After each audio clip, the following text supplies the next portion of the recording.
നീ എനിക്കായി മാറ്റി തന്നിട്ടും ഞാൻ വീണ്ടും നിന്നോടകന്നിരുന്നപ്പോ എന്റെ അകത്തെയും പിറുപിറുപ്പുമോ കാതിന്റെ അങ്ങേ ദീർഘക്ഷമ കാട്ടിയല്ലോ നീ. ചെങ്കടൽ നീ എനിക്കായി മാറ്റി തന്നിട്ടും ഞാൻ വീണ്ടും നിന്നോടകന്നിരുന്നപ്പോ എന്റെ അകത്തെയും പിറുപിറുപ്പുമോ കാതിന്റെ അങ്ങേ ദീർഘക്ഷമ കാട്ടിയല്ലോ നീ. അങ്ങേ സ്നേഹത്തോട് ഉപമിക്കുവാൻ ഇല്ലയാകുന്നുമില്ല പ്രിയനേ. ഈ സ്നേഹമെന്ന പേരകറ്റാൻ ഇല്ലയാർക്കും സാധ്യമല്ല. അങ്ങേ കൃപ മതി കരയും നിലനിന്നിട അത് ബലഹീന വേളകളിൽ തികഞ്ഞുവരും. എന്നെ ക്രിസ്തുവെന്ന തലയോളം ഉയർത്തിടുവാൻ സത്യവചനമെന്നാവിലെന്നും നിലനിർത്തണേ. മത്തായിയുടെ സുവിശേഷം 5-ാം അധ്യായം അതിന്റെ 14, 15, 16 വാക്യം. ആമേൻ. നിങ്ങൾ ലോകത്തിന്റെ വെളിച്ചമാകുന്നു. ഇതാരാണ് പറയുന്നത്? കർത്താവ് പറഞ്ഞിരിക്കുന്നതാണ്. ആരെ കുറിച്ചാണ് പറഞ്ഞിരിക്കുന്നത്? ആരെ കുറിച്ചാ? ശിഷ്യന്മാരെ കുറിച്ച് മാത്രമാണോ? നമ്മളെ കുറിച്ചാണ് പറഞ്ഞത്. നിങ്ങൾ ആരാണ്? നിങ്ങൾ ലോകത്തിന്റെ വെളിച്ചമാകുന്നു. മലമേലിരിക്കുന്ന പട്ടണത്തിന് മറഞ്ഞിരിക്കുവാൻ കഴിയത്തില്ല, മറഞ്ഞിരിക്കുവാൻ സാധ്യമല്ല. അടുത്ത വാക്യം, വിളക്ക് കത്തിച്ച് പറയിൻ കീഴിലല്ല പിന്നെ തണ്ടിന്മേൽ അത്രയെ വയ്ക്കുന്നത്. നമുക്ക് അറിയാം, പണ്ടത്തെ കാലം എടുക്കുമ്പോൾ വീട്ടിലൊക്കെ ചിമ്മിനി വട്ടത്തിലാണല്ലേ നമ്മൾ പഠിച്ചതും വളർന്നതൊക്കെ. എത്ര പേര് ചിമ്മിനി വട്ടത്തിലൊക്കെ പഠിച്ച് വളർന്ന ആൾക്കാരുണ്ട് ഇവിടെ? ഈ ചിമ്മിനി വട്ടം ഇങ്ങനെ കത്തിക്കൊണ്ടിരിക്കുമ്പോൾ ചിലപ്പോൾ ചില പ്രാണികൾ വന്ന് ഇതിനകത്ത് അടിക്കുമ്പോൾ എന്ത് ചെയ്യും? അത് കെട്ടുപോകും. അല്ലെങ്കിൽ ചിലപ്പോൾ കാറ്റടിച്ചാൽ എന്ത് ചെയ്യും? ഇത് കെട്ടുപോകും. ഈ ഫാനിന്റെ മുമ്പിൽ ഒരു ലൈറ്റ് കത്തിച്ച് വെക്കാൻ പറ്റുമോ? ചെറിയ ഒരു വെട്ടം കത്തിച്ച് വെക്കാൻ പറ്റുമോ? ചിമ്മിനി വെട്ടം എന്ത് ചെയ്യത്തില്ല, അത് നിൽക്കത്തില്ല, അത് കെട്ടുപോകും. അപ്പോ ചിമ്മിനി വെട്ടം എന്ത് ചെയ്യും? കെടുത്തി കളയാൻ ചില പ്രാണികളുണ്ട്. ആമേൻ. ചിമ്മിനി വെട്ടം അല്ലെങ്കിൽ ഈ വെട്ടം, നമ്മുടെ ദീപം എന്താ പറയുന്നത്, ഈ വെളിച്ചം കെടുത്തി കളയാനുള്ള ചില പ്രാണികളുണ്ട്. ഈ പ്രാണി വന്ന് അടിക്കുമ്പോൾ ഈ വെളിച്ചം കെട്ടുപോകും. അല്ലെങ്കിൽ നല്ലൊരു കാറ്റടിച്ചാൽ എന്ത് ചെയ്യും? ഈ വെളിച്ചം കെട്ടുപോകും. അപ്പോ അങ്ങനെയുള്ള ഒത്തിരി വെളിച്ചങ്ങളുണ്ട്, കെട്ടുപോകുന്ന വെളിച്ചം. പക്ഷെ കർത്താവ് നമ്മളിൽ ഒരു വെളിച്ചം എന്ത് ചെയ്തിട്ടുണ്ട്? കത്തിച്ചു വെച്ചിട്ടുണ്ട്. ആ വെളിച്ചത്തെയാണ് ഇവിടെ പറയുന്നത്. ആ വെളിച്ചം കെട്ടുപോകരുത്. ആ വെളിച്ചം കെടുത്തി കളയാൻ രാപ്പകൽ ഒരാൾ ഇങ്ങനെ കറങ്ങി നടക്കുന്നുണ്ട്. അതാരാന്നറിയാമോ? പിശാചാണ്. നമ്മളിലുള്ള വെളിച്ചം കെടുത്തി കളയാനാണ്. അവരൊരിക്കലും ആഗ്രഹിക്കുന്നില്ല നമുക്ക് നമ്മുടെ ജീവിതത്തിൽ ഒരു സാമ്പത്തിക നന്മ ഉണ്ടാകരുതെന്നോ, അല്ലെങ്കിൽ നമ്മൾ ആരും ഉയർന്നു വരരുതെന്നോ, നമുക്ക് ആർക്കും വീടോ കാറോ അല്ലെങ്കിൽ അങ്ങനെ ഒന്നും ഉണ്ടാകരുതെന്നല്ല പിശാചിന്റെ ആഗ്രഹം. അവൻ ആഗ്രഹിക്കുന്ന ഒരൊറ്റ ആഗ്രഹമേ ഉള്ളൂ, നിന്റെ വെളിച്ചം എന്ത് ചെയ്യരുത്? ശോഭിക്കരുത്. നിന്റെ വെളിച്ചം ശോഭിക്കരുത്. ഇന്ന് പകലും നമ്മളിൽ ആരുടെയെങ്കിലും വെളിച്ചം ഇരിക്കുന്നുണ്ടെങ്കിൽ അത് ആഗ്രഹിക്കുന്നത് പിശാചാണ്, ഒരു മനുഷ്യനുമല്ല. കാരണം എത്ര കോടി പൈസ നമുക്കുണ്ടെങ്കിലും എന്തെല്ലാം നന്മകൾ ഉണ്ടെങ്കിലും നിന്റെ വെളിച്ചം പ്രകാശിച്ചാൽ അത് ബാധിക്കുന്ന ഒറ്റ വ്യക്തി ആരാണ്?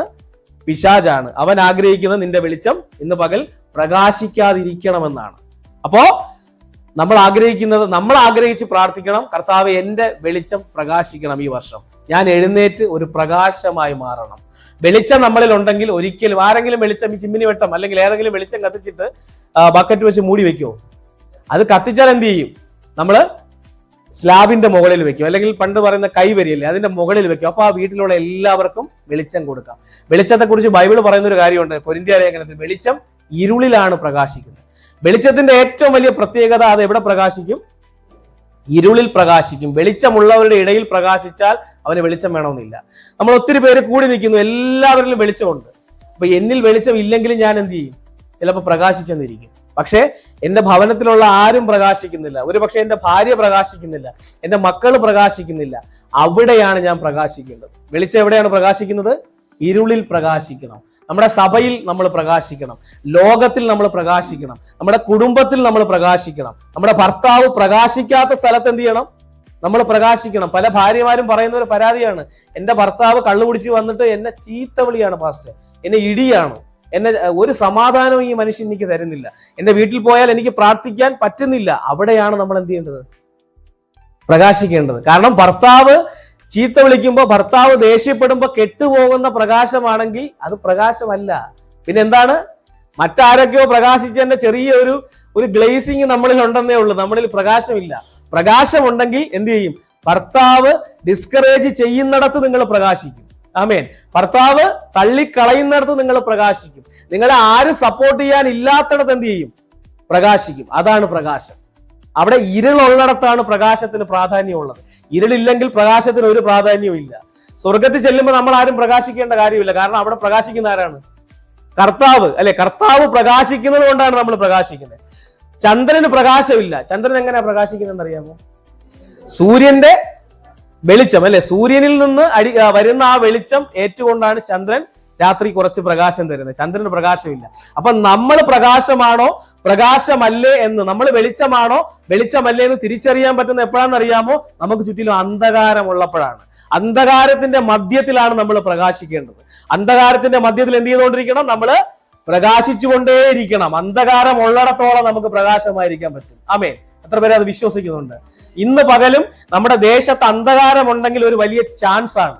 അന്ധകാരം ഇല്ലാതായിട്ട് ഇനി പ്രകാശിക്കാൻ ഇരിക്കരുത്. നമുക്ക് പ്രകാശിക്കാതെ നമ്മൾ അങ്ങ് പോകത്തേ ഉള്ളൂ. അന്ധകാരം ഉള്ളിടത്തോളം നമുക്ക് എന്ത് ചെയ്യാൻ പറ്റും? പ്രകാശിക്കാൻ പറ്റും. യെശയ്യാവ് എന്നിടത്ത് യെശയ്യാവ് പ്രവചനം 60-ാം അധ്യായം 1-2 വാക്യം. എഴുന്നേറ്റ് പ്രകാശിക്കുക, നിന്റെ പ്രകാശം വന്നിരിക്കുന്നു. അപ്പോ കർത്താവ് പ്രത്യേകിച്ച് പറയുന്ന ഒരു കാര്യമാണ്, എഴുന്നേറ്റ് എന്ത് ചെയ്യണം? കിടന്ന് പ്രകാശിച്ചാൽ മതിയോ? ഇരുന്ന് പ്രകാശിച്ചാൽ മതിയോ? പോരാ, അല്ലേ? കാരണം നമുക്ക് പ്രകാശമില്ല. ഒരു വർഷമായിട്ട് എനിക്ക് പ്രത്യേകിച്ച് പ്രകാശമൊന്നും ഇല്ലെന്ന് നിങ്ങൾക്ക് തോന്നുന്നെങ്കിൽ നിങ്ങൾ ഇരിക്കുന്നിടത്ത് നിന്ന് ഒന്ന് എഴുന്നേക്കാൻ തയ്യാറാവണം. ആദ്യം ഇരിക്കുന്ന സ്ഥലത്ത് നിന്ന് എന്ത് ചെയ്യണം? ഒന്ന് എഴുന്നേക്കണം. കാരണം നിങ്ങൾ ഇരിക്കുന്ന സ്ഥലം ശരിയല്ല. അതുകൊണ്ടാണ് എന്ത് ചെയ്യാൻ പറ്റാത്തത്? പ്രകാശിക്കാൻ പറ്റാത്ത. ദൈവവചനം വ്യക്തമായിട്ട് പറയുന്ന ഒരു കാര്യമാണ്, പ്രകാശിക്കണമോ ഒന്ന് എന്ത് ചെയ്യണം? എഴുന്നേക്കണം. ഇരുന്നിട്ട് കിടന്നിട്ട് ഒന്നും എന്ത് ചെയ്യാൻ പറ്റത്തില്ല, പ്രകാശിക്കാൻ പറ്റത്തില്ല. അവിടെ കിടക്കാനേ പറ്റത്തുള്ളൂ. പ്രകാശിക്കാതിരിക്കുന്നത് പലപ്പോഴും നമ്മൾ ഇരിക്കുന്ന സ്ഥലത്തിന്റെ പ്രത്യേകതയാണ്, അതിന്റെ പ്രശ്നമാണ്. അവിടെ നിന്നൊന്ന് എഴുന്നേറ്റാൽ എന്ത് ചെയ്യും? നമ്മൾ പ്രകാശിക്കും. അടുത്ത വാക്യം കൊണ്ട് വായിച്ചേ. യഹോവയുടെ തേജസ് നിന്റെ മേൽ ഉദിക്കും. അത് ഉദിക്കണമെങ്കിൽ നീ എന്ത് ചെയ്യണം? എഴുന്നേക്കണം. ആദ്യം എന്ത് ചെയ്യണം? എഴുന്നേക്കണം. നിങ്ങളുടെ ഹൃദയത്തിൽ ഇന്ന് നിറഞ്ഞിരിക്കുന്ന എന്ത് ചിന്തകളായാലും, ഡിസ്കറേജ്മെന്റോ ഡിപ്രഷനോ എന്ത് സാധനമായാലും അതൊന്ന് ദൈവസന്നിധിയിൽ വെച്ചിട്ട് എഴുന്നേറ്റാൽ യഹോവയുടെ തേജസ് നിന്റെ മേൽ ഉദിക്കും. നീ എന്ത് ചെയ്യും? ഒരു പ്രകാശമായി മാറും. അടുത്ത വാക്യം കൂടെ. ആമേൻ. ആമേൻ. അന്ധകാരം ഭൂമിയെയും കൂരിരുട്ട് ജാതികളെയും മൂടുന്നു. അവിടെയാണ് നിന്റെ മേൽ യഹോവയുടെ തേജസ് ഉദിക്കുന്നത്. എവിടെയാണ്? അന്ധകാരം. നീ കാണുന്ന ആൾക്കാരെല്ലാം എന്തിലാണ് ഇരിക്കുന്നത്? അന്ധകാരത്തിലാണ്. കൂരിരുട്ട് ജനതകളെ അല്ലെങ്കിൽ ഭൂമിയെ മൂടിക്കൊണ്ടിരിക്കുകയാണ്. അതിന്റെ മധ്യത്തിൽ നീ ഒരു പ്രകാശമായി എഴുന്നേൽക്കണം. മറ്റുള്ളവരെ നോക്കി പ്രകാശിക്കാനുള്ളവർ എല്ലാവരും പറയുന്നൊരു കാര്യമുണ്ട്, ഇന്ന് എല്ലാവരും അങ്ങനെ ആയതുകൊണ്ട് ഞാനും അങ്ങനെ ആയിപ്പോയി, അല്ലെ? എല്ലാവരും ഇങ്ങനെയാണ് പറയുന്നത്, അതുകൊണ്ട് ഞാനും ഇങ്ങനെ അങ്ങ് പറഞ്ഞു പോയി. എന്റെ ഭർത്താവാണെങ്കിൽ നാക്കെടുത്ത് ഇങ്ങനെ പറയത്തുള്ളൂ, പിന്നെ ഞാൻ എന്തിനു അങ്ങനെ പറയണം, അല്ലേ? അതാണ് ചോദ്യം. എന്റെ ഭർത്താവാണെങ്കിൽ ഞാൻ എപ്പോ പറഞ്ഞാലും നെഗറ്റീവ് മാത്രമേ പറയൂ. ഇപ്പൊ പുള്ളിയുടെ അടുത്ത് ജീവിച്ച് ഞാൻ അങ്ങ് ഭയങ്കര നെഗറ്റീവായി മാറിയിരിക്കുകയാണ്. അപ്പോ പുള്ളിയുടെ കൂടെ ജീവിച്ച് ഞാൻ നെഗറ്റീവ് ആവാനാണെങ്കിൽ ബൈബിള് പറയുന്നത് എന്താണ്? ചുറ്റിലും അന്ധകാരം വ്യാപരിക്കുന്നിടത്ത് നീ ഒരു പ്രകാശമായി മാറണം. ചുറ്റിലും നെഗറ്റീവ് വ്യാപരിച്ചപ്പോൾ ഞാനും ആരായിപ്പോയി? നെഗറ്റീവായി പോയി. അങ്ങനെയല്ല കർത്താവിന്റെ വചനം പറയുന്നത്. കാരണം നോഹയുടെ ജീവിതം നമ്മൾ എടുത്തു നോക്കിയാണ്, എല്ലാവരും ദൈവത്തിൽ നിന്ന് അകന്ന് മാറി നിന്നപ്പോൾ എന്ത് ചെയ്തു? നോഹ ഒറ്റയ്ക്ക് ദൈവഹിതം ചെയ്തു. അതാണ് ബൈബിളിൽ പറയുന്നത് നോഹയ്ക്ക് ലഭിച്ച ദൈവകൃപ. എന്താണ് അത് കൃപയുടെ പ്രത്യേകത? ഒറ്റയ്ക്ക് ദൈവഹിതം ചെയ്യാനുള്ള ദൈവകൃപ. നമ്മുടെ വീട്ടിൽ ഭർത്താവ് നെഗറ്റീവായിരിക്കും, മക്കള് നെഗറ്റീവായിരിക്കും, അമ്മായി അച്ഛനും അമ്മായിയമ്മയും എല്ലാവരും നെഗറ്റീവായിരിക്കും. പക്ഷെ ഞാൻ ആരായിരിക്കണം? പോസിറ്റീവ് ആയിരിക്കണം. ഞാൻ പ്രകാശം കൊടുക്കുന്നവനായിരിക്കണം. എല്ലാവരും നെഗറ്റീവ് പറയുമ്പോൾ നിങ്ങളൊന്നും മിണ്ടാതെ കേട്ടോണ്ടിരുന്നിട്ട് അവസാനം എല്ലാം കഴിയുമ്പോൾ ഒരു പോസിറ്റീവ് ദൈവം എല്ലാം ശരിയാക്കും, ദൈവം നോക്കിക്കോളും, ദൈവം മാനിക്കും, എല്ലാം മാറും. ഒരു വാക്ക് പറഞ്ഞു നോക്കിയേ, ഈ നെഗറ്റീവ് പറഞ്ഞവരാരും പിന്നെ എന്ത് ചെയ്യത്തില്ല? മിണ്ടത്തില്ല. അവരുടെ ഹൃദയത്തിൽ ദൈവത്തിന്റെ ആത്മാവ് പ്രവർത്തിക്കും, അവര് മാറും. പക്ഷെ അവര് പറയുന്ന നെഗറ്റീവ് നീയും പറയാനാണെങ്കിൽ നിന്റെ ജീവിതത്തിൽ പിന്നെ എന്ത് ചെയ്യത്തില്ല? ഒരു വ്യത്യാസം ഉണ്ടാവത്തില്ല. ആ കുടുംബത്തിൽ ഒരു വ്യത്യാസം ഉണ്ടാവാൻ സാധ്യതയില്ല. ഒരാളിൽ നിന്ന് വ്യത്യാസം തുടങ്ങണം. ഒരാളിൽ നിന്നാണ് തുടങ്ങേണ്ടത്. അത് അപ്പൊ നമ്മൾ ചിന്തിക്കും, ഒരാളിൽ നിന്ന് തുടങ്ങിയാൽ പോരെ, അത് അവരിൽ നിന്ന് ആയിക്കോട്ടെ, അല്ലേ? ഒരാളിൽ നിന്ന് വ്യത്യാസം തുടങ്ങിയാട്ടെ, അപ്പൊ പുള്ളിയിൽ നിന്ന് ആയിക്കോട്ടെ, ഞാൻ പിന്നെ എന്തിനാ വ്യത്യാസം തുടങ്ങുന്നത്? പുള്ളി അങ്ങ് തുടങ്ങട്ടെ. അങ്ങനെയല്ല. ആ വ്യത്യാസം ആരെയാണ് കർത്താവ് ഏൽപ്പിച്ചിരിക്കുന്നത്? നമ്മളെയാണ്. സഭയിൽ വരുന്ന സഹോദരിമാര് പോലും പറയുന്ന കാര്യമാണ്, എന്റെ ഭർത്താവ് മാറിയിട്ട് ഞാൻ മാറാം. പിന്നെ എന്തിനാണ് നീ സഭയിൽ വന്നത്, അല്ലേ? ഭർത്താവ് മാറുന്നില്ല, അതുകൊണ്ടാണല്ലോ കർത്താവ് നമ്മളെ വിളിച്ചത്, അല്ലേ? അപ്പൊ നമ്മൾ എന്ത് ചെയ്യണം? നമ്മളിൽ വ്യത്യാസം തുടങ്ങണം, നമ്മളിൽ വെളിച്ചം തുടങ്ങണം, നമ്മൾ എഴുന്നേക്കാൻ തയ്യാറാവണം. ഇന്നലെ വഴക്കുണ്ടായി, ഇന്നലെ പ്രശ്നമുണ്ടായി, ഇന്നലെ കലം ചട്ടിയും പൊട്ടി, ഇന്നെന്ത് ചെയ്യരുത്? പൊട്ടരുതെങ്കിൽ നമ്മൾ എഴുന്നേക്കണം. എവിടെ എഴുന്നേക്കണം? ഇരിക്കുന്ന സ്ഥലത്ത് നിന്ന് നമ്മളൊന്ന് എഴുന്നേക്കണം.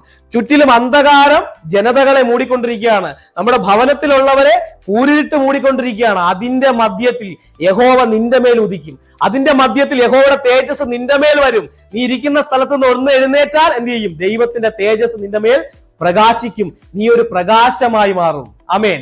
എത്ര പേരത് വിശ്വസിക്കുന്നുണ്ട്? ഞാൻ ഇരിക്കുന്ന സ്ഥലത്ത് നിന്ന് എഴുന്നേൽക്കാൻ തയ്യാറായാൽ ഞാനൊരു പ്രകാശമായി മാറും. എന്റെ ഭവനത്തിൽ ഞാനൊരു പ്രകാശമാകും, എന്റെ ഭർത്താവിന്റെ മുമ്പിൽ ഒരു പ്രകാശമാകും, സഭയിലൊരു പ്രകാശമാകും, ഞാൻ ദേശത്തിൽ ഒരു പ്രകാശമായി മാറും. ആ പ്രകാശം നമ്മളിൽ ഉണ്ടാകണമെന്നാണ് കർത്താവ് ആഗ്രഹിക്കുന്നത്. എന്നാൽ ഈ പ്രകാശത്തെ കെടുത്തിക്കളയാനായിട്ടുള്ള ചില വണ്ടുകൾ എന്ത് ചെയ്യും? എപ്പോഴും ഇങ്ങനെ കറങ്ങി നടക്കും. ചില പ്രശ്നങ്ങൾ വരും. ചില ആൾക്കാർ ഞാൻ കത്തി ജ്വലിച്ച് പ്രകാശിച്ചുകൊണ്ടിരുന്നതാണ് കഴിഞ്ഞ വർഷം വരെ. ഈ വർഷം അങ്ങോട്ട് കയറിയപ്പോൾ തന്നെ അങ്ങ് ഇടിച്ചങ്ങ് എന്താ പറയുന്നത്, അങ്ങ് ഇരുത്തി കളഞ്ഞെന്നെ.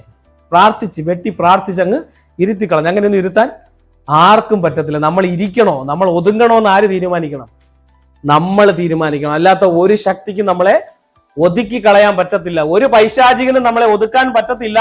നമ്മൾ ഒതുങ്ങണമെങ്കിൽ ആര് തീരുമാനിക്കണം?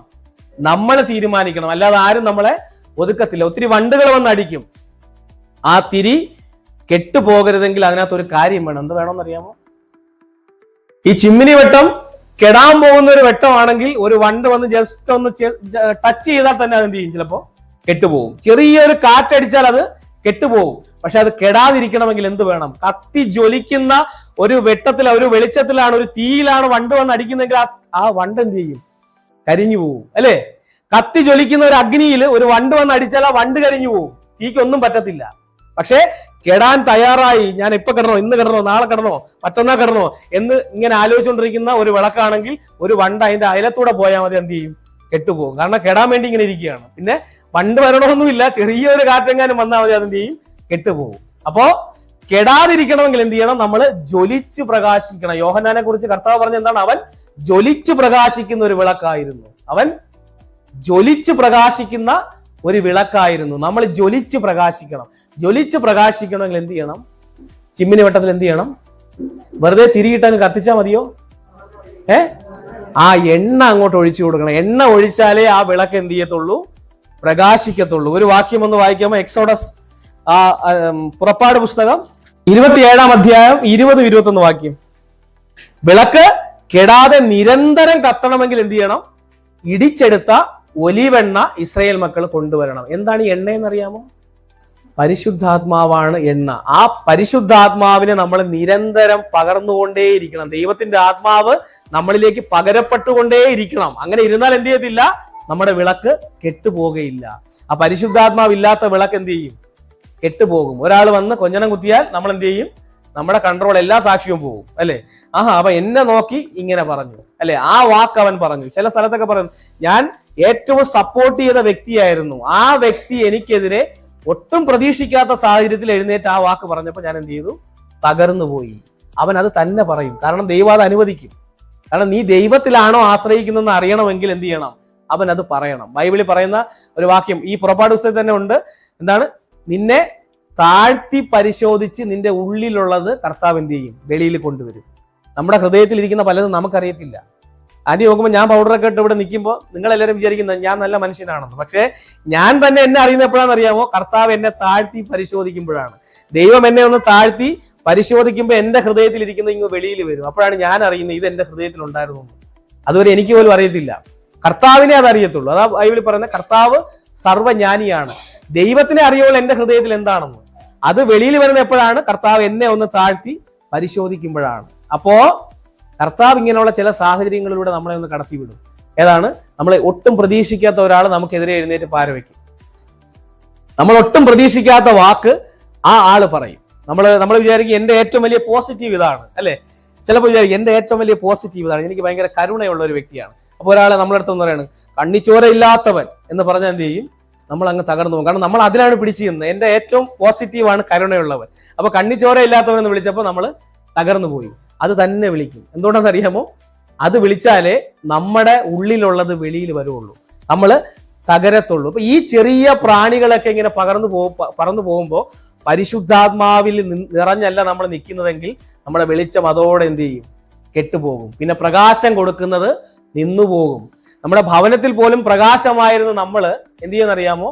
ഒരു ഇരുളായി മാറി തുടങ്ങും. ബൈബിളിൽ ചോദിക്കുന്ന ചോദ്യമാണ്, നിന്നിലുള്ള പ്രകാശം ഇരുളായാൽ ആ ഇരുൾ എത്ര വലിയത്? ഇന്നലെ വരെ പോസിറ്റീവ് പറഞ്ഞ ഞാൻ നെഗറ്റീവ് പറഞ്ഞാൽ തുടങ്ങിയാൽ, ഇന്നലെ വരെ നന്മ ചെയ്ത ഞാൻ ഇന്ന് തിന്മ ചെയ്ത് തുടങ്ങിയാൽ, ആ തിന്മ ഇന്നലെ മൊത്തം എല്ലാം തിന്മ ചെയ്തുകൊണ്ടിരുന്ന ഒരാൾ ചെയ്ത പോലെ അല്ല. അതായത് ഗുണമുള്ള കാര്യം നിങ്ങളൊന്ന് ആലോചിച്ച് നോക്കി. ഈ മുട്ട എന്താണ്? മുട്ട നല്ലതല്ലേ? എന്താ നല്ലത്? മുട്ട പ്രോട്ടീൻ ആണല്ലേ? അത് നല്ലതാണ്. മുട്ട കഴിക്കുന്നത് നല്ലതാണ്. പക്ഷെ മുട്ട ചീഞ്ഞു പോയാൽ ആ നാറ്റം എങ്ങനെയായിരിക്കും? പാല് നല്ല സാധനമാണ്, പക്ഷെ പാല് ചീഞ്ഞാൽ അതിന്റെ സ്മെല്ല് എങ്ങനെയായിരിക്കും? അപ്പോ നല്ല ഒരു സാധനം ചീഞ്ഞാൽ അതിന്റെ നാറ്റം വലിയതായിരിക്കും. ആ നാറ്റം വലിയതായിരിക്കും. പക്ഷെ ചീഞ്ഞിരിക്കുന്ന ഒരു സാധനമാണെങ്കിൽ അതിന് വലിയ ആൾക്കാർ ഒത്തിരി വലിയ പ്രശ്നം വരത്തില്ല. പക്ഷെ നല്ല ഒരു വ്യക്തി അല്ലെങ്കിൽ ഒരു ദൈവ പൈതൽ ചീഞ്ഞാൽ ആ നാറ്റം വലിയതായിരിക്കും. അതാ പറയുന്നത്, നിന്നിലുള്ള വെളിച്ചം ഇരുളായി പോയാൽ ആ ഇരുട്ട് എത്ര വലിയതാണെന്ന്. നിന്നിലുള്ള ഇരുട്ട് ഒരിക്കലും എന്ത് ചെയ്യരുത്? നിന്നിലുള്ള വെളിച്ചം ഒരിക്കലും എന്ത് ചെയ്യരുത്? ഇരുട്ടായി പോകരുത്. ആ ഇരുട്ടായി പോകാതിരിക്കണമെങ്കിൽ കൃത്യമായിട്ട് അതിനകത്തേക്ക് എണ്ണ ഒഴിച്ചുകൊണ്ടേയിരിക്കണം. കൃത്യമായിട്ട് എണ്ണ ഒഴിച്ചുകൊണ്ടേയിരിക്കണം. പെന്തക്കോസ്ത് നാളിൽ 120 പേര് കൂടിയിരുന്ന സ്ഥലത്തേക്ക് ആരിറങ്ങി വന്നു? ദൈവത്തിന്റെ പരിശുദ്ധാത്മാവ് ഇറങ്ങി വന്നു. അതുവരെ അവരുടെ ഇടയിൽ ഒരു പ്രശ്നമുണ്ടായിരുന്നു. നീയാണോ വലിയവൻ അതോ ഞാനാണോ വലിയവൻ? നീയാണോ ശരി അതോ ഞാനാണോ ശരി? നമ്മളിൽ ആർക്കാണ് അറിവ് കൂടുതൽ? നമ്മളിൽ ആർക്കാണ് ദൈവത്തോട് ബന്ധം കൂടുതൽ? അവർ തമ്മിൽ നിരന്തരമായിട്ടുള്ള ഒരു മത്സരം ഉണ്ടായിരുന്നു. എന്നാൽ പെന്തക്കോസ്ത് നാളിൽ സംഭവിച്ച ഏറ്റവും വലിയ അത്ഭുതം എന്താണെന്ന് അറിയാമോ? പരിശുദ്ധാത്മാവ് 120 പേരുടെ മേൽ ഇറങ്ങി വന്നു. അവരിരുന്ന സ്ഥലം കുലുങ്ങി. അവർക്ക് ഓരോരുത്തരുടെ മേൽ പരിശുദ്ധാത്മാവ് നിറഞ്ഞവരായി തീർന്ന് അന്യഭാഷകളിൽ സംസാരിച്ചു തുടങ്ങി. എന്നിട്ട് എന്ത് ചെയ്തു? നേരെ അവിടെ നിന്ന് അവര് തെരുവിലേക്ക് ഇറങ്ങി ചെന്നിട്ട് പത്രോസ് അവിടെ എഴുന്നേറ്റ് നിന്ന് പ്രസംഗിക്കുകയാണ്. പത്രോസ് എഴുന്നേറ്റ് നിന്നപ്പോ അതിന്റെ പുറകിൽ മറ്റാരും കൂടെ എഴുന്നേറ്റു? 11 പേർ അതിന്റെ പുറകിൽ എഴുന്നേറ്റ് നിന്നു. കാരണം അവർ പറഞ്ഞൊരു കാര്യമുണ്ട്, ഇത് ഇവന്റെ മാത്രം അഭിപ്രായമല്ല, ഇത് ഞങ്ങളുടെ ഒരുമിച്ചുള്ള അഭിപ്രായമാണ്. അതാണ് ആദ്യത്തെ അത്ഭുതം. പരിശുദ്ധാത്മാവ് ഭൂമിയിലേക്ക് വന്നപ്പോൾ സംഭവിച്ച ആദ്യത്തെ അത്ഭുതം എന്താണെന്ന് അറിയാമോ? അവർ തമ്മിലുണ്ടായ ഐക്യതയാണ്. അതുവരെ ഞങ്ങളിൽ ആരാണ് വലിയവൻ എന്ന് ചിന്തിച്ച എല്ലാ ചിന്തകളും അവിടെ അവസാനിച്ചുകൊണ്ട് അവർ ഒരുമിച്ച് എഴുന്നേറ്റ് നിന്നു. അതാണ് ഏറ്റവും വലിയ അത്ഭുതം. അപ്പോ ഈ എണ്ണ നമ്മളിൽ പകർന്നാലേ നമ്മുടെ വിളക്ക് എന്ത് ചെയ്യുള്ളൂ? ജ്വലിച്ച് പ്രകാശിക്കുകയുള്ളൂ. ഈ എണ്ണ ഇല്ലെങ്കിൽ നമ്മൾ ചിന്തിക്കും, ഞാനാണോ വലിയവൻ അതോ നീയാണോ വലിയവൻ? നീ പറഞ്ഞതാണോ ശരി അതോ ഞാൻ പറഞ്ഞതാണോ ശരി? അവൻ ചെയ്ത അത്ര ശരിയല്ല, അത് എന്റെ കയ്യിലോട്ടൊന്ന് തന്നെങ്കിൽ ഞാൻ തകർത്ത് തരിപ്പണമാക്കിയേ എന്നുള്ള ചിന്തയൊക്കെ നമ്മുടെ ഉള്ളിൽ വരും. പക്ഷേ പരിശുദ്ധാത്മാവ് നമ്മളിലേക്ക് വരുമ്പോ ഈ കാര്യങ്ങളെല്ലാം മാറും. ഐക്യതയോടെ എഴുന്നേൽക്കും. ആമേൻ. അതിനെ തകർത്ത് കളയാൻ, ആ വിളക്കിനെ കെടുത്തിക്കളയാൻ ഒരു പൈശാചിക ശക്തിക്കും കഴിയത്തില്ല. അവൻ പലതും കൊണ്ടുവയ്ക്കും. പഴയ നിയമത്തിലൊരു വ്യക്തിയുണ്ട്, ശിംശോൻ. ഈ ശിംശോൻ എന്ത് ചെയ്യാണെന്ന് അറിയാമോ? ശിംശോന്റെ മേൽ പരിശുദ്ധാത്മാവ് വന്നു. ശിംശോൻ എത്ര പേർക്ക് അറിയാം? ശിംശോന്റെ മേൽ പരിശുദ്ധാത്മാവ് വന്നു. ഈ ശിംശോന്റെ മേൽ പരിശുദ്ധാത്മാവ് വന്നു. മുന്നോട്ട് പോകുമ്പോൾ അവനെ ഒതുക്കി കളയാൻ വേണ്ടി പിശാച് പല തന്ത്രങ്ങളും അവന്റെ ജീവിതത്തിൽ മെനഞ്ഞുകൊണ്ടിരിക്കുകയാണ്. പല തന്ത്രങ്ങളും. നമ്മുടെ മേൽ പരിശുദ്ധാത്മാവ് വന്നാൽ, നമ്മളിലൂടെ പരിശുദ്ധാത്മാവ് പ്രവർത്തിച്ചു തുടങ്ങിയാൽ അടുത്ത സെക്കൻഡിൽ തന്നെ ദുഷ്ടൻ എന്ത് ചെയ്യും? നമ്മളെ ഒതുക്കി കളയാനുള്ള എല്ലാ പരിപാടികളും തുടങ്ങും. ശിംശോന്റെ മേൽ പരിശുദ്ധാത്മാവ് വന്ന അടുത്ത സെക്കൻഡിൽ അവനെ ഒതുക്കാനായിട്ടുള്ള എല്ലാ പരിപാടികളും ആര് തുടങ്ങി? പിശാച് തുടങ്ങി. ശിംശോൻ നടന്നു പോകുന്ന വഴിക്ക് ഒരു ബാലസിംഹം അവന്റെ നേരെ ചാടി വരികയാണ്. അഭിഷേകം പ്രാപിച്ച അടുത്ത സെക്കൻഡിൽ. ഈ അഭിഷേകം ഇല്ലെങ്കിൽ എന്ത് ചെയ്യത്തില്ല? വലിയ പ്രശ്നങ്ങളൊന്നും വരത്തില്ല. പക്ഷേ പരിശുദ്ധാത്മാവ് അവന്റെ മേൽ എപ്പോ വന്നോ അടുത്ത സെക്കൻഡിൽ ഒരു സിംഹം അവന്റെ നേരെ ചാടി വരികയാണ്. പക്ഷെ എന്ത് സംഭവിച്ചെന്നറിയാമോ? ഒരു ആട്ടിൻകുട്ടിയെ പോലെ അവൻ അതിനെ കീറിക്കളഞ്ഞു. ശരിക്കും പൈശാചിക മണ്ഡലങ്ങളെ തകർത്തുകൊണ്ട് അവൻ മുന്നോട്ട് പോയി. ആര്? ശിംശോൻ. എന്തുകൊണ്ടാണ്? അവന്റെ മേൽ അഭിഷേകമുണ്ട്, അവന്റെ മേൽ പരിശുദ്ധാത്മാവുണ്ട്. പരിശുദ്ധാത്മാവ് നമ്മളെ ലീഡ് ചെയ്താൽ, നമ്മളെ നടത്തിയാൽ എല്ലാ പ്രതികൂലങ്ങളെയും തകർത്തുകൊണ്ട് നമുക്ക് മുന്നോട്ട് പോകാൻ പറ്റും. അത് കുടുംബജീവിതത്തിലെ ആയാലും, ജോലിയിലെ ആയാലും, സഭയിലെ ആയാലും, ആത്മീക മണ്ഡലത്തിലെ ആയാലും, പാരമ്പര്യ ശക്തികളായാലും, എന്തായാലും അതിനെ തകർത്തുകൊണ്ട് നമുക്ക് മുന്നോട്ട് പോകാൻ പറ്റും. അതാണ് ബൈബിൾ പറയുന്നത്, എന്റെ ദൈവത്താൽ ഞാൻ മതിൽ ചാടിക്കടക്കും. എന്റെ ദൈവത്താൽ ഞാൻ മതിൽ ചാടിക്കടക്കും. കർത്താവിന്റെ വചനം പറയുന്ന സൈന്യത്താലുമല്ല, ശക്തിയാലുമല്ല, എന്റെ ആത്മാവിനാൽ, ദൈവത്തിന്റെ ആത്മാവിനാൽ. ദൈവത്തിന്റെ ആത്മാവ് നമ്മളിൽ പ്രവർത്തിച്ചാൽ ഒരു പൈശാചിക ശക്തിക്ക് നമ്മളെ തടയാൻ പറ്റത്തില്ല. ഒരു പൈശാചിക ശക്തിക്ക് നമ്മളെ തൊടാൻ പറ്റത്തില്ല. അവന്റെ മണ്ഡലം വിറയ്ക്കും, അവന്റെ സിംഹാസനങ്ങൾ ഇളകാൻ തുടങ്ങും. അങ്ങനെ ശിംശോൻ മുന്നോട്ട് ഓരോ സ്റ്റെപ്പ് എടുക്കുമ്പോഴും പൈശാചിക മണ്ഡലം വിറയ്ക്കുകയാണ്. അവിടെ ശിംശോനെ ബന്ധിക്കാനായിട്ട് പുതിയ 2 കയറുകൾ, നിങ്ങളൊന്ന് വായിക്കാമോ ആ ഭാഗം? ശിംശോന്റെ ന്യായാധിപന്മാരുടെ പുസ്തകം 15-ാം അധ്യായം 14-ാം വാക്യം. അപ്പോൾ യഹോവയുടെ ആത്മാവ് അവന്റെ മേൽ വന്നു, അവന്റെ കൈ കെട്ടിയിരിക്കുന്ന കയർ തീ കൊണ്ട് കരിഞ്ഞ ചണനൂൽ പോലെ ആയി തീർന്നു. ആമേൻ. ഒന്ന് കരങ്ങൾ കൊടുത്ത് ദൈവത്തെ സ്തുതിക്കാമോ? അതായത് ശിംശോനെ ബന്ധിക്കാൻ കൊണ്ട് കെട്ടിയ 2 കയർ എന്ത് ചെയ്തു? കരിഞ്ഞുപോയി. അപ്പോ പിശാച് ശിംശോനെതിരെ കൊണ്ടുവരുന്ന ആയുധങ്ങൾ ഇനി ഒരിക്കലും എന്ത് ചെയ്യത്തില്ല, അവന്റെ നേരെ കൊണ്ടുവരാൻ കഴിയാത്ത രീതിയിൽ അത് പിശാചിന്റെ കയ്യിൽ നിന്ന് തന്നെ എന്ത് ചെയ്തു പോവാണ്? നഷ്ടപ്പെട്ടു പോവുകയാണ്. അത് കരിഞ്ഞു പോയി. ഒരിക്കൽ കൂടെ ഇതേ ആയുധം കൊണ്ട് ഇനി ശിംശോന്റെ നേരെ വന്നു നിൽക്കാൻ ആർക്ക് പറ്റത്തില്ല? കരിഞ്ഞു പോയി, നഷ്ടപ്പെട്ടു പോയി. അങ്ങനെയുള്ള ആയുധങ്ങളെല്ലാം പിശാചിന്റെ കയ്യിൽ നിന്ന് നഷ്ടപ്പെട്ടു പോയി. അപ്പോ പിശാചിന്റെ കയ്യിൽ നിന്ന് ആയുധങ്ങളെല്ലാം നഷ്ടപ്പെട്ടു പോവുകയാണ്. പിന്നെ ഏറ്റവും പുതിയ ഒരു രീതിയിൽ ഉപയോഗിച്ചിട്ടില്ല. അടുത്ത ഒരു വാക്യം, അതിന്റെ 7-ാം വാക്യം, 16-ന്റെ 7-ാം വാക്യം എടുത്ത്, ഉടനെ തീ തൊട്ട ചണനൂൽ പോലെ ഈ പുതിയ 7 ഞാണുകളെ ശിംശോൻ എന്ത് ചെയ്തു? പൊട്ടിച്ചു കളഞ്ഞു. അതായത് അവനെ ബന്ധിക്കാൻ ഒരു രീതിയിലും പിശാച് പഠിച്ച പണി എല്ലാം നോക്കി.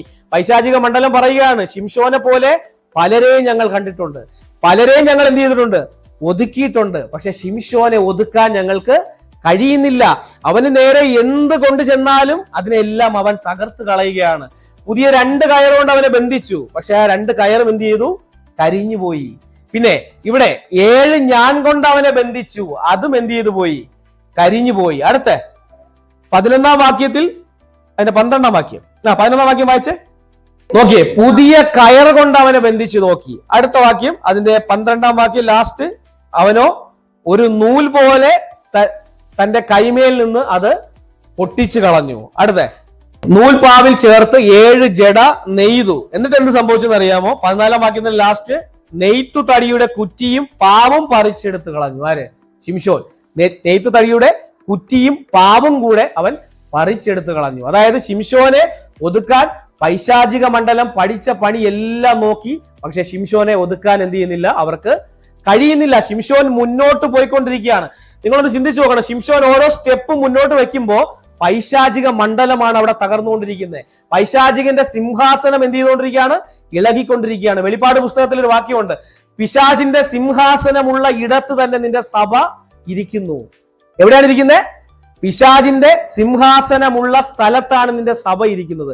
അവിടെ നീ വിശ്വസ്തനായിരിക്കണം. അവിടെ നീ വിശ്വസ്തനായിരുന്നു എന്നാണ് പറയുന്നത്. അപ്പൊ അതുപോലെ പൈശാചിക മണ്ഡലം വിറയ്ക്കും. നമ്മൾ പരിശുദ്ധാത്മാവിന്റെ നിറവോടുകൂടി സ്റ്റെപ്പുകൾ എടുത്താൽ, നമ്മൾ പരിശുദ്ധാത്മാവിന്റെ നിറവിൽ ജീവിച്ചാൽ പൈശാചിക മണ്ഡലം വിറയ്ക്കും. ചില ആൾക്കാർ പറയാറുണ്ട്, നിന്റെ ജീവിതത്തിൽ പാരമ്പര്യമായ കുറെ ഇങ്ങനെ ബന്ധനങ്ങൾ ഇങ്ങനെ കിടക്കുന്നതുകൊണ്ടാണ് നിനക്കൊരു എഴുമ്പേറ്റം ഇല്ലാത്തത്. ചിലപ്പോൾ ശരിയായിരിക്കാം. പക്ഷെ പാരമ്പര്യ ശക്തിയോ ഇനി ഏത് ശക്തിയോ, നിന്റെ ദേശത്തിന്റെ ശക്തിയോ നിന്റെ ഭവനത്തിലെ ശക്തിയോ എന്ത് അന്ധകാരം ആയിക്കൊള്ളട്ടെ, പരിശുദ്ധാത്മാവിന്റെ നിറവിൽ നീ ഒരു സ്റ്റെപ്പ് എടുത്താൽ ഈ അന്ധകാര മണ്ഡലം വിറയ്ക്കാൻ തുടങ്ങും. ആ അന്ധകാര മണ്ഡലം വീഴാൻ തുടങ്ങും. അവന്റെ തന്ത്രങ്ങളെല്ലാം പൊളിയാൻ തുടങ്ങും. അവൻ നിന്റെ നേരെ കൊണ്ടുവരുന്ന ഓരോ ആയുധവും കരിഞ്ഞു പോകും. കരിഞ്ഞു പോകും എന്ന് പറഞ്ഞാൽ ആ ആയുധം പിന്നെ ജീവിതകാലത്തിൽ ഒരിക്കലും നിന്റെ നേരെ കൊണ്ടുവരാൻ പറ്റത്തില്ല. അല്ലാതെ ഇടയ്ക്കിടയ്ക്ക് കൊണ്ടുവരാൻ പറ്റുന്നുണ്ടെങ്കിൽ എന്താണെന്നറിയാമോ? ആ ആയുധം അവന്റെ കയ്യിലുണ്ട്. ആ ആയുധം പിശാചിന്റെ കയ്യിലുണ്ട്. അത് കരിഞ്ഞു പോയില്ല. അത് കരിഞ്ഞു പോകണമെങ്കിൽ നീ പരിശുദ്ധാത്മാവിന്റെ നിറവോടെ ജീവിക്കണം. പരിശുദ്ധാത്മാവിന്റെ നിറവോടെ സ്റ്റെപ്പുകൾ എടുക്കണം. അങ്ങനെയാണെങ്കിൽ നിന്റെ നേരെ കൊണ്ട് കെട്ടാൻ നോക്കുന്ന കെട്ടുകൾ, ആ കയറുകൾ അവന്റെ കയ്യിൽ നിന്ന് നഷ്ടപ്പെട്ടു പോകും. അത് കരിഞ്ഞു പോകും. അത് അവന്റെ കയ്യിൽ നിന്ന് നഷ്ടപ്പെട്ടു പോകും. പിന്നെ ഒരിക്കലും നിന്റെ നേരെയോ നിന്റെ മക്കളുടെ നേരെയോ നിന്റെ കുടുംബത്തിന്റെ നേരെയോ ആ ചരട് കൊണ്ട് നിന്നെ കെട്ടാൻ അവന് കഴിയാതെ വരും. അവന്റെ കയ്യിൽ നിന്ന് അത് എന്നേക്കുമായിട്ട് നഷ്ടപ്പെട്ടു പോകും.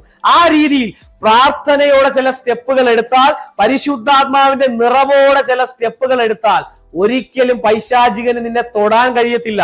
നിന്റെ കുടുംബത്തെ തൊടാൻ കഴിയത്തില്ല. നിന്റെ ജീവിതത്തെ അവന് തൊടാൻ കഴിയത്തില്ല. നിന്റെ സാമ്പത്തിക മണ്ഡലത്തെ അവന് തൊടാൻ കഴിയത്തില്ല. ആ രീതിയിൽ അവൻ വിറയ്ക്കാൻ തുടങ്ങും. എന്ത് ചെയ്യണമെന്ന് ഞങ്ങൾ അറിയുന്നില്ല എന്നാണ് പിശാച് പറയുന്നത്. ഇവനെ എങ്ങനെ ഒതുക്കണമെന്ന് ഞങ്ങൾക്ക് അറിയുന്നില്ല. ശിംശോനെ പോലെ ഒരുപാട് പേരെ ഞങ്ങൾ ഒതുക്കിയിട്ടുണ്ട്, ശിംശോനേക്കാൾ ശക്തിയുള്ളവരെ ഞങ്ങൾ ഒതുക്കിയിട്ടുണ്ട്. എന്നാൽ ഈ ശിംശോനെ എങ്ങനെ ഒതുക്കണമെന്ന് ഞങ്ങൾക്ക് അറിയുന്നില്ല. ഞങ്ങൾ ആ പഠിച്ച പണി 18 നോക്കി, എല്ലാ ആയുധവും അവന്റെ അടുക്കൽ കൊണ്ടു ചെല്ലുമ്പോൾ അത് എന്ത് ചെയ്തു പോവുകയാണ്? അത് കരിഞ്ഞു പോവുകയാണ്, അത് നഷ്ടപ്പെട്ടു പോവുകയാണ്, അതിനെ അവൻ കുടഞ്ഞു കളയുകയാണ്. ചില കയറൊക്കെ എന്ത് ചെയ്തു? ശിംശോൻ എഴുന്നേറ്റ് അതിനെ കുടഞ്ഞു കളയുകയാണ്. അവനെ എന്തുകൊണ്ട് കെട്ടിയാലും അവൻ എഴുന്നേറ്റ് കുടഞ്ഞു കളയുമ്പോൾ അതെല്ലാം പൊട്ടിപ്പോവുകയാണ്. അവനെ ബന്ധിക്കാൻ, അവനെ ഒതുക്കാൻ ഞങ്ങൾക്ക് കഴിയുന്നില്ല. അവന്റെ ശക്തി, അടുത്ത പൈശാചിക മണ്ഡലം അന്വേഷിക്കുന്ന ഒരു കാര്യമാണ്, ഇവന്റെ ശക്തി ഏതിൽ നിന്നാണ്? ഇവന്റെ ശക്തി എന്തിലാണ്? പ്രാർത്ഥനയിലാണോ ഇവന്റെ ശക്തി? അതോ ആരാധനയിലാണോ അവന്റെ ശക്തി? അതോ വചനധ്യാനത്തിലാണോ അവന്റെ ശക്തി? അതോ കൂട്ടായ്മയിലാണോ അവന്റെ ശക്തി? അതോ വിശുദ്ധമായ ഒരു ജീവിതത്തിലാണോ അവന്റെ ശക്തി? ഏതിലാണ് ശിംശോന്റെ ശക്തി? അതിനെക്കുറിച്ചാണ് അടുത്ത പൈശാചിക മണ്ഡലം അന്വേഷിച്ചുകൊണ്ടിരിക്കുന്നത്. അപ്പോ നമ്മുടെ ശക്തി ഏതിലാണ്? നമ്മുടെ ശക്തി പ്രാർത്ഥനയിലാണോ? ഒന്ന് പകൽ നമ്മളൊന്ന് ചിന്തിക്കണം. നമ്മുടെ ശക്തി പ്രാർത്ഥനാ ജീവിതത്തിലാണോ? നമ്മുടെ ശക്തി കൂട്ടായ്മയിലാണോ?